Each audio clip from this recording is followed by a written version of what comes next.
2005. I'll never forget it. It was the year when Capcom finally unleashed Resident Evil 4 on an eager GameCube audience. Soon after, the news was out to the whole world, revealing that it was one of the best games ever made. And thus, here we are today. Resident Evil 4 has been released again. This is John from Digital Foundry, and today we're going to check out the latest port of the game, this time on Xbox One and PlayStation 4.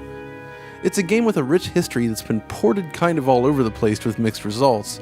It started on the GameCube, of course, and was one of the best looking games of its day. It was then ported over to PlayStation 2 shortly after in compromised form with reduced lighting and model quality, as well as a move to pre-rendered cutscenes.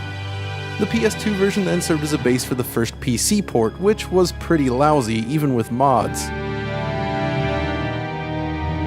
Capcom then ported the game over to the Wii with both motion controls and GameCube controller support, in addition to the original GameCube visual effects fully intact.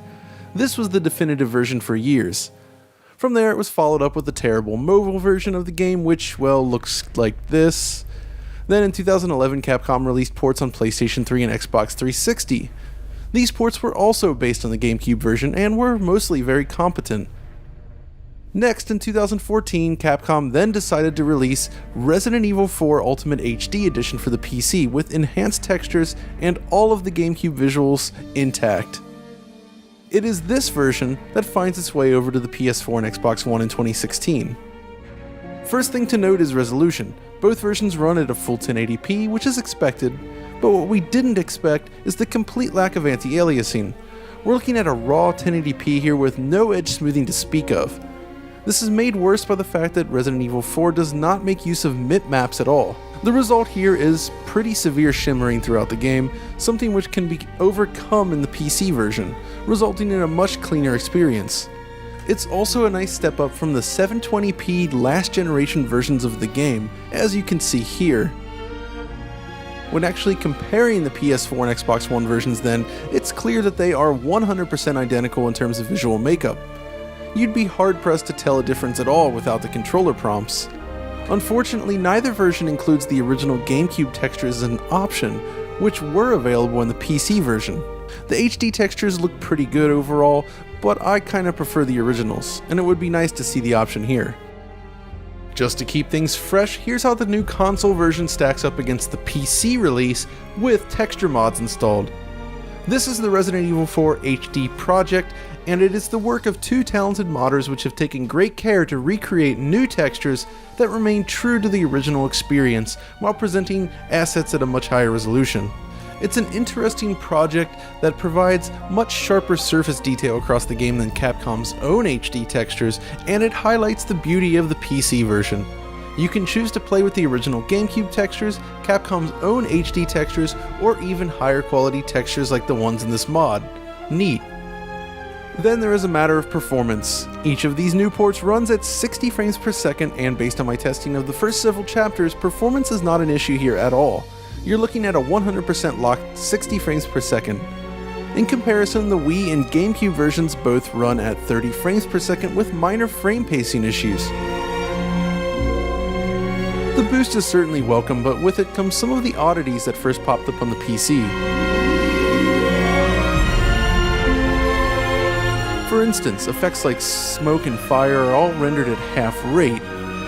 In addition to things like the rifle reload animation, it's still 30 FPS in this version and looks out of place when the rest of the game is 60 FPS. It's obvious that getting the game running at this frame rate required a lot of extra changes and work, and it still isn't 100% perfect. Other users have reported bugs with accelerated animations while aiming, resulting in a jittery cursor. I actually put this to the test on both consoles in many of the different areas and was never able to replicate the issue, but since there is video evidence here, it's clear that there is a problem out there for some users. These types of minor bugs do seem to still be present in this version of the game, though they don't seem to have a dramatic impact on normal gameplay. If you open up the options menu, you're also going to find something called motion blur, which is not enabled by default, but this isn't your typical pixel motion blur effect that we've become accustomed to. Rather, a cheap effect that ruins the quality of the image in motion. It's definitely not recommended. Controller preference is also a factor here. You see, if you're like me and prefer the original GameCube control method, the implementation on PS4 is a tad disappointing as it forces players to use L1 and R1 buttons, which to me are less comfortable on the DualShock 4 than the L2 and R2. Now, if you accept the new control scheme, you can actually use the triggers without an issue, but for purists that want to play it like the GameCube original, it does feel better on the Xbox One controller, which does use the triggers in this mode. When taken as a whole though, Resident Evil 4 on PS4 and Xbox One is actually a good port, but not quite as good as it could have been. The lack of anti-aliasing, the potential for frame rate related glitches, and the lack of support for the original textures are minor blemishes, but blemishes nonetheless. This could have been a perfect version of the game, but in the end, it's ultimately just a good one. But if you're looking to revisit Resident Evil 4, it's definitely worth playing.